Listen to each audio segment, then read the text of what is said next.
రాజీవ్ ఖాన్, సోనియా ఖాన్, రాహుల్ ఖాన్ ఇదేంటి గాంధీ బదులు ఖాన్లు ఉంటుంది అనుకుంటున్నారా? అసలు వీళ్ళది గాంధీ సామ్రాజ్యం కాదు, ఖాన్ల ఖాందాన్.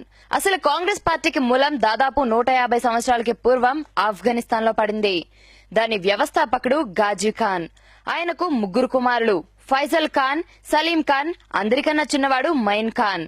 ఫైజల్ ఖాన్ చిన్న వయసులోనే చనిపోయాడు. ఆ తర్వాత సలీం ఖాన్ పెళ్లి చేసుకుని కాశ్మీర్ కు వలస వెళ్లాడు.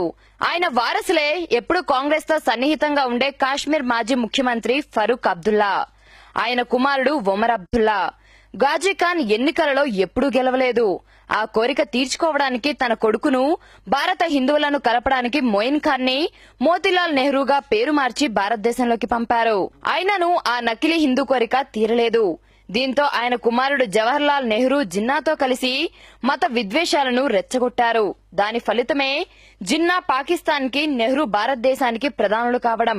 కానీ ప్రజలు మాత్రం సర్దార్ వల్లభాయ్ పటేల్ ని ప్రధాని కావాలని కోరుకున్నారు. కానీ గాంధీ అండతో నెహ్రూ ప్రధాని అయ్యాడు.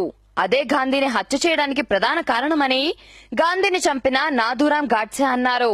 ఇక నెహ్రూ కుమార్తె ఇందిరాగాంధీ విషయానికి వస్తే ఆమె ఒక ముస్లిం అయిన ఫిరోజ్ ఖాన్ ని పెళ్లాడింది. ఫిరోజ్ ఖాన్ ని ఫిరోజ్ గాంధీగా మార్చి ప్రజల కళ్లలో గాంధీ దుమ్ము కొట్టి నమ్మించారు.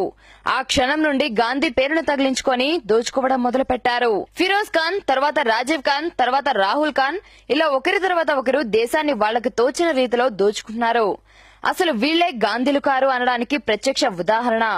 హిందువు కట్టిన ట్యాక్సులను ముస్లింలకు ఇవ్వడం, వారితో ఓటు బ్యాంకు రాజకీయాలు చేయడం. దీని వలన నిజమైన సెక్యులర్ అయిన హిందువులు ఇప్పటికీ బానిసలుగానే ఉన్నారు. మీకెవరికైనా దీని మీద అనుమానం ఉంటే ఒకసారి ఆలోచించండి.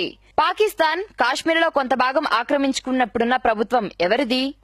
ముంబై మీద దాడి జరిగినప్పుడున్న ప్రభుత్వం ఎవరిది?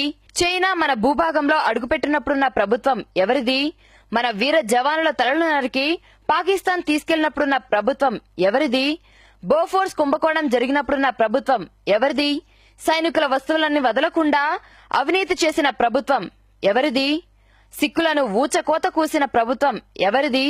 సిమ్లాలోని కొంత భాగాన్ని పాకిస్తాన్ కి అప్పగించిన ప్రభుత్వం ఎవరిది? అస్సాంలో హిందువులను చంపిన ప్రభుత్వం ఎవరిది? కాశ్మీర్ లో పండితులను చంపినప్పుడున్న ప్రభుత్వం ఎవరిది? కామన్వెల్త్ క్రీడలను కూడా వదలకుండా తిన్న ప్రభుత్వం ఎవరిది? బొగ్గు స్కామ్ చేసిన ప్రభుత్వం ఎవరిది? భూ స్కామ్ చేసిన ప్రభుత్వం ఎవరిది? దూరదర్శన్ లోగోలో సత్యం, శివం, సుందరం ని తీసేసిన ప్రభుత్వం ఎవరిది? గవర్నమెంట్ చిహ్నం నుండి సత్యమేవ జయతేని తీసేసిన ప్రభుత్వం ఎవరిది? వందే మాత్రంని అవమానించిన ప్రభుత్వం ఎవరిది? ఇందిరాగాంధీకి అడ్డంగా ఉన్నారని పదవి కోసం లాల్ బహదూర్ శాస్త్రి గారిని హత్య చేసిన ప్రభుత్వం ఎవరిది? ఆయన ఎలా చనిపోయాడు అనేది ఇప్పటికీ ఒక దొరకని జవాబు. అప్పుడున్న ప్రభుత్వం ఎవరిది? నెహ్రూకి అడ్డంగా ఉన్న శ్యామ్ ప్రసాద్ ముఖర్జీని దీన్ దయాళ్ ఉపాధ్యాయని హత్య చేశాడు. పోలీసులు ఇప్పటి వరకు దానిని ఛేదించలేదు. అప్పుడు ఉన్న ప్రభుత్వం ఎవరిది? రాజీవ్ గాంధీకి ఎదురుగా ఎన్నికలలో నిలబడదలిచిన వీర బహదూర్ సింగ్ ని ప్యారిస్ లో ఆధారాలు లేకుండా చంపిన ప్రభుత్వం ఎవరిది? సోనియా గాంధీ పార్టీ అధ్యక్ష పదవికి అడ్డంగా ఉన్న రాజేష్ పైలట్ ని, జితేందర్ ప్రసాద్ ని చంపారు. రాజేష్ పైలట్ కార్ ని గుర్తు తెలియని లారీలా గుద్దించి చంపారు. ఆ లారీ ఈ రోజుకి కూడా దొరకకపోవడం గమనార్హం. ఇక జితేందర్ ప్రసాద్ ని తన సొంత ఇంట్లోనే చంపారు. ఎలా చంపగలిగారు? ఎవరు చంపారో తెలియదు. అది జరిగింది ఎవరి ప్రభుత్వంలో? సోనియా గాంధీకి అడ్డు వస్తారేమో అని ముందుగానే సీతారాం కేసర్ని తొలగించింది ఎవరు? రాజీవ్ గాంధీకి అడ్డొస్తారేమోనని మాధవరావు సింధియాని చంపింది ఎవరు? అతను విమాన ప్రయాణంలో మరణించారు. అప్పటికి అతనిది సరికొత్త విమానం.